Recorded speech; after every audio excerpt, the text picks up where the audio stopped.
Doctor Yunus কোথায় পালাবে? তাকে রাস্তাঘাটে পেলে আমরা ধরব। আমেরিকার সাথে অবৈধ চুক্তি কেন করেছে? দেশের এত বড় ক্ষতি কেন করলো? সে তো কোনো নির্বাচিত সরকার না, তাকে তো এই কাম দেওয়া হয় নাই। আসলো, এসে দীর্ঘদিন অনির্বাচিতভাবে থাকলো, এরপরে যাওয়ার ঠিক 3 দিন আগে আমেরিকার সাথে চুক্তি করলো। এই যে যাওয়ার আগ মুহূর্তে আমেরিকার সাথে চুক্তি করলো, তার মানে কি সে কি এটা করার জন্যই আসছিল?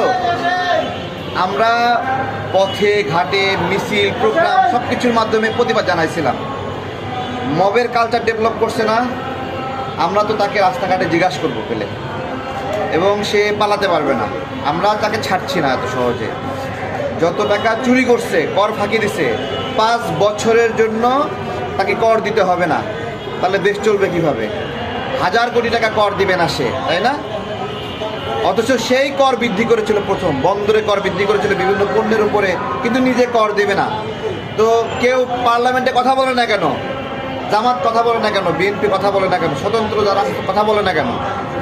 কথা বলে না কেন? এত বড় অন্যায় করার পরেও আমরা জিজ্ঞাসা করছি। আমরা ডক্টর ইউনূসকে শান্তিতে থাকতে দেবো না, এই কর বাতিল করতে হবে। আরে ভাই, যেই অবৈধ চুক্তি করছে, বাংলাদেশের তো একটা ক্ষতি, তাই না? বাংলাদেশ অন্য কোনো দেশের সাথে ব্যবসা বাণিজ্য করতে হলে আমেরিকার অনুমতি লাগবে। তাহলে তো আমেরিকার একটা প্রভিন্স হয়ে গেছে। তাহলে আমরা মানুষ হিসেবে আমেরিকার প্রভিন্স হলে ভালোই হইতো, যে আমেরিকার সুবিধা সুবিধা পাইতাম।